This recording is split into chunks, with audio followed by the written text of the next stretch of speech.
ಸಮಸ್ತ ಕನ್ನಡ ನಾಡಿನ ಜನತೆಗೆ ಅಮೃತ ಮಾಡುವ ನಮಸ್ಕಾರಗಳು. ಅಮೃತ ಸವಿರುಚಿ ಚಾನಲ್ಗೆ ಸ್ವಾಗತ. ನಾನಿವತ್ತು ಒಂದು ಸೂಪರ್ ಆಗಿರುವಂಥ ತುಂಬ ಟೇಸ್ಟಿಯಾಗಿರುವಂಥ ಒಂದು ಮೊಟ್ಟೆ ಕರಿ ಮಾಡ್ತಾಯಿದ್ದೀನಿ ರೀ. ತುಂಬ ಚೆನ್ನಾಗಿರ್ತೈತಿ. ಇದು ಹೋಟೆಲ್ ಸ್ಟೈಲಲ್ಲಿ ಮಾಡ್ತಾಯಿದ್ದೀನಿ ರೀ. ನೀವು ಕೂಡ ಮನೇಲಿ ಹೆಂಗೆ ಬಂತಂತ ಒಂದ್ಸರಿ ನಾನು ಮಾಡಿ ತೋರಿಸ್ತೀನಲ್ಲ, ಅದೇ ಥರ ನೀವು ಕೂಡ ಒಂದ್ಸರಿ ಮನೆ ಮಾಡಿರಿ ಅಂತ ಹೇಳ್ತೀನಿ. ನೋಡಿರಿ ಎಷ್ಟು ಚೆನ್ನಾಗಿ ತಿಕ್ನೆಸ್ ಗ್ರೇವಿ ಬರ್ತೈತಿ.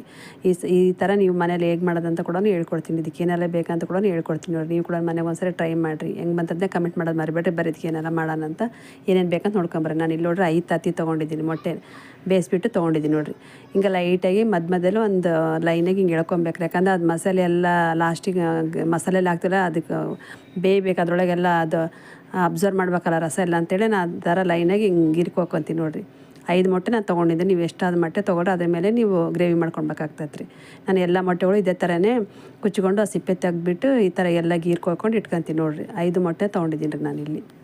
ನಮ್ಮ ಚಾನಲ್ಗಿನ ಯಾರೆಲ್ಲ ಸಬ್ಸ್ಕ್ರೈಬ್ ಆಗಿಲ್ಲ ಪ್ಲೀಸ್ ಸಬ್ಸ್ಕ್ರೈಬ್ ಮಾಡ್ಕೊಳ್ಳಿ. ನಮಗೆ ತುಂಬ ಸಪೋರ್ಟ್ ಮಾಡ್ತಾರೆ. ಎಲ್ಲರಿಗೂ ತುಂಬ ಧನ್ಯವಾದಗಳು ಹೇಳೋಕ್ಕೆ ಇಷ್ಟಪಡ್ತೀನಿ ಈ ಸಮಯದಲ್ಲಿ. ಮೊಟ್ಟೆ ನೀವು ಒಂದು ಕಡೆಗೆ ಇಡ್ತಾಯಿದ್ದೀನಿ ನೋಡಿರಿ. ಇವಾಗ ಒಂದು ಜಾರ್ ತೊಗೊಂಡಿದ್ದೀನಿ. ಒಂದು ಅರ್ಧ ಬಟ್ಲಷ್ಟು ನಾನು ಒಣ ಕೊಬ್ಬರಿ ಹಾಕ್ತಾಯಿದ್ದೀನಿ ನೋಡಿರಿ. ಇಲ್ಲಿ ಚಕ್ಕಿ ಲವಂಗ ಏಲಕ್ಕಿ ಹಾಕ್ತಾಯಿದ್ದೀನಿ ನೋಡಿರಿ. ಮಸಾಲೆಗೋಸ್ಕರ ಚಕ್ಕಿ ಲವಂಗ ಏಲಕ್ಕಿ ಹಾಕಿ ಸ್ವಲ್ಪ ಅದು ಡ್ರೈ ಪುಡಿ ಮಾಡ್ಕೊಂಬರ್ತೀನಿ ರೀ. ಇವಾಗ ಅದಕ್ಕೆ ಒಂದು ಈರುಳ್ಳಿ ಹಾಕ್ತಾಯಿದ್ದೀನಿ ನೋಡಿರಿ. ಇಲ್ಲಿ 2 ಟೊಮೊಟೊ ಹಾಕ್ತಾಯಿದ್ದೀನಿ ರೀ. ಇಲ್ಲಿ ನಾಟಿ ಟೊಮೊಟೊ ಹಾಕ್ತಾಯಿದ್ದೀನಿ ನೋಡಿರಿ. ನಿಮಗೆ ಬೇಕಾದ್ರೆ ಗ್ರೇವಿ ಬೇಕಾದ್ರೆ ಸ್ವಲ್ಪ ಇದು ಹಾಕ್ಬೋದು. ನಾನು ಒಂದು 2-3 ಗೋಡಂಬಿ ನೆನೆಸಿಟ್ಕೊಂಡಿದ್ರೆ ಅದು ಕೂಡ ಹಾಕೊಂಡು ಈ ಥರ ಪೇಸ್ಟ್ ಮಾಡ್ಕೊಂಡು ಬರ್ತಾಯಿದ್ದೀನಿ ನೋಡಿರಿ. ಇಷ್ಟೇ ರೀ ಮಸಾಲೆ. ಇದಕ್ಕೇನು ಬೇರೆ ಏನೂ ಹಾಕಿಲ್ಲ ರೀ. ನಾನು ಇವಾಗ ಸ್ಟವ್ ಹಚ್ಚಿದ್ದೀನಿ ನೋಡಿರಿ. ಕಡಾಯಿ ಇಟ್ಟಿದ್ದೀನಿ, ಎಣ್ಣೆ ಹಾಕ್ತಾಯಿದ್ದೀನಿ ನೋಡಿ. ಎಣ್ಣೆ ಕೂಡ ಕಾದಿದೆ. ಸ್ವಲ್ಪ ಉಪ್ಪು ಇದು ಎಣ್ಣೆ ಹಾಕ್ತಾಯಿದ್ದೀನಿ, ಸ್ವಲ್ಪ ಹಾಕ್ತಾಯಿದ್ದೀನಿ. ಇದಕ್ಕೆ ಮೊಟ್ಟೆ ಸ್ವಲ್ಪ ಬೇಯಿಸ್ಕೊಂಡ್ರಿ. ಇದು ಸ್ವಲ್ಪ ಫ್ರೈ ಮಾಡ್ಕೊಂಡ್ರಿ. ಅದಕ್ಕೆ ಅರಿಶಿನ ಉಪ್ಪು ಸ್ವಲ್ಪ ಖಾರ ಹಾಕಿ ಸ್ವಲ್ಪ 1/4 ಸ್ಪೂನಷ್ಟು ಉಪ್ಪು ಅರಿಶಿನ ಖಾರ ಹಾಕಿ ಎಣ್ಣೆಯಲ್ಲಿ ಸ್ವಲ್ಪ 1-2 ನಿಮಿಷ ಫ್ರೈ ಮಾಡ್ಕೊಂಡ್ರೆ ಸಾಕ್ರಿ. ಮೀಡಿಯಮ್ ಫ್ಲೇಮಲ್ಲಿ ಇಟ್ಕೊಂಡು ಫ್ರೈ ಮಾಡ್ಕೊತಾ ಇದ್ದೀನಿ ನೋಡಿರಿ. ಲೈಟಾಗಿ ಫ್ರೈ ಮಾಡ್ಕೊಂಡು ಇವನ್ನೇ ಒಂದು ಕಡೆ ಒಂದು ಪ್ಲೇಟ್ನಲ್ಲಿ ತಗೊಳ್ಬೇಕ್ರಿ. ಇವನ್ನೆಲ್ಲ ಲೈಟಾಗಿ ಫ್ರೈ ಮಾಡ್ಕೊಂಡ್ರೆ ಸಾಕ್ರಿ. ಇದನ್ನು ಟೇಸ್ಟ್ ಇರ್ತದೆ ಅಂತೇಳಿ ಅಷ್ಟೇ ರೀ ಫ್ರೈ ಮಾಡ್ಕೊಳೋದು. ಇಲ್ಲ ನಿಮಗೆ ಇಷ್ಟ ಇಲ್ಲ ಅಂದರೆ ಹಂಗೆ ಹಾಕ್ಬೋದು ರೀ. ಈ ಥರ ಫ್ರೈ ಮಾಡ್ಕೊಂಡು ತಗೊಂಡ್ರೆ ತುಂಬ ಟೇಸ್ಟ್ ಇರ್ತೈತೆ ತಿನ್ಬೇಕಾದ್ರೆ. ಅದರೊಳಗೆಲ್ಲ ಉಪ್ಪು ಅರಿಶಿನ ಖಾರ ಹಾಕಿರೋದ್ರಿಂದ.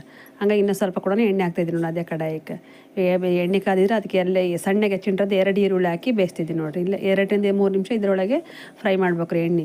ಇದು ಕೂಡ ಮೀಡಿಯಮ್ ಫ್ಲೇಮ್ ಇಟ್ಕೊಂಡೆ ಮಾಡ್ತಾಯಿದ್ದೀನಿ ನೋಡಿ. ಇಲ್ಲಿ 1 ಸ್ಪೂನು ಶುಂಠಿ ಬೆಳ್ಳುಳ್ಳಿ ಪೇಸ್ಟ್ ಹಾಕ್ತಾಯಿದ್ದೀನಿ ರೀ ನಾನಿಲ್ಲಿ. ಅದು ಕೂಡ ಎಲ್ಲ ಹಸಿ ಸ್ಮೆಲ್ಲೆಲ್ಲ ಹೋಗ್ಬೇಕು. ಈರುಳ್ಳಿ ಹಸಿ ಶುಂಠಿ ಪೇಸ್ಟ್ ಎಲ್ಲ ಹೋಗ್ಬೇಕು ನೋಡಿರಿ.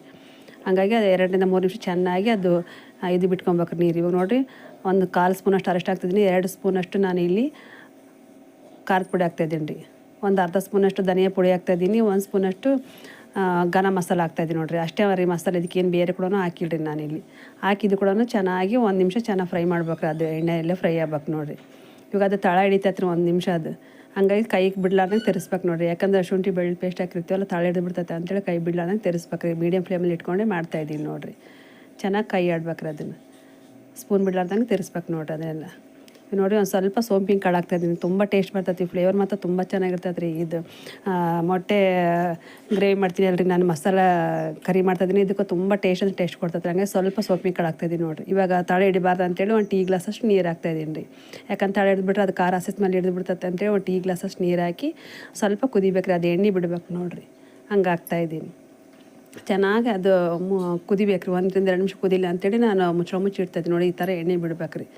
ಎಣ್ಣೆ ಬಿಟ್ಟು ಅದು ಹಸಿ ಸ್ಮೆಲ್ಲೆಲ್ಲ ಹೋಗೈತೆ ಅಂತ ಅರ್ಥ ರೀ. ನೋಡಿ ಚೆನ್ನಾಗಿ ಕುದ್ದೈತೆ ನೋಡಿರಿ. ಹಸಿ ಸ್ಮೆಲ್ಲೆಲ್ಲ ಹೋಗೈತಿ. ಎಣ್ಣೆ ಕೂಡ ಬಿಟ್ಟೈತೆ ನೋಡಿ. ಇವಾಗ ಇದಕ್ಕೆ ನಾವು ರುಬ್ಕೊಂಡು ಇಟ್ಕೊಂಡಿದ್ನಲ್ಲ ರೀ ಮಸಾಲೆ, ಅದನ್ನು ಹಾಕ್ತಾಯಿದ್ದೀನಿ ನೋಡಿ. ತುಂಬ ತಿಕ್ನೆಸ್ ಬರ್ತೈತೆ ರೀ. ಇದು ಚಪಾತಿಗೂ ಅನ್ನಕ್ಕೂ ರೊಟ್ಟಿಗೂ ಮುದ್ದೆಗೆ ಬೇಕಾದ್ರೆ ಸ್ವಲ್ಪ ನೀರು ಮಾಡ್ಕೊಬೇಕ್ರಿ. ಇದನ್ನು ಮಸಾಲೆನ.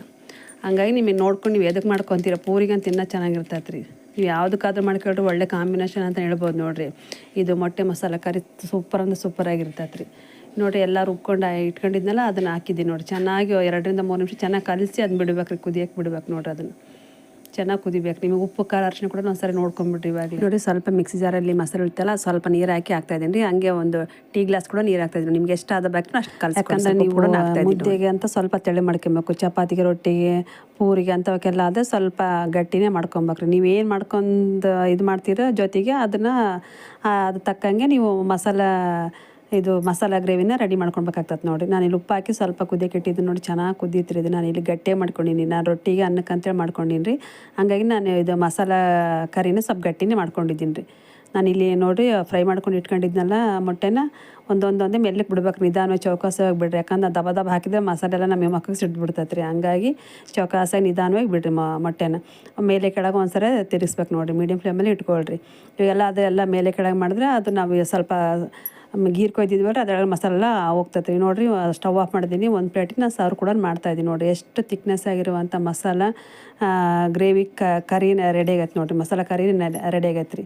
ನೀವು ಕೂಡ ಮನೇಲಿ ಹೆಂಗೆ ಬಂತಂತೇಳಿ ಒಂದು ಕೂಡ ಒಂದ್ಸರಿ ಮನೆ ಟ್ರೈ ಮಾಡಿರಿ, ಮರಿಬೇಡ್ರಿ. ಭಾಳ ಚೆನ್ನಾಗಿರ್ತೈತೆ ರೀ. ಇದು ಹೋಟೆಲ್ ಸ್ಟೈಲಲ್ಲಿ ಮಾಡಿ ತೋರಿಸಿದ್ದೀನಿ. ಎಗ್ ಮಸಾಲ ಕರಿ ನಿಮಗೆ ಇಷ್ಟ ಆತಂದರೆ ಲೈಕ್ ಮಾಡಿರಿ, ಶೇರ್ ಮಾಡಿ, ಕಮೆಂಟ್ ಮಾಡಿರಿ. ಹಂಗೆ ಎಲ್ಲರೂ ಸಬ್ಸ್ಕ್ರೈಬ್ ಮಾಡೋದು ಮರಿಬೇಡ್ರಿ. ಈ ವಿಡಿಯೋ ನೋಡೋದಕ್ಕಾಗಿ ಎಲ್ಲರಿಗೂ ಧನ್ಯವಾದಗಳು.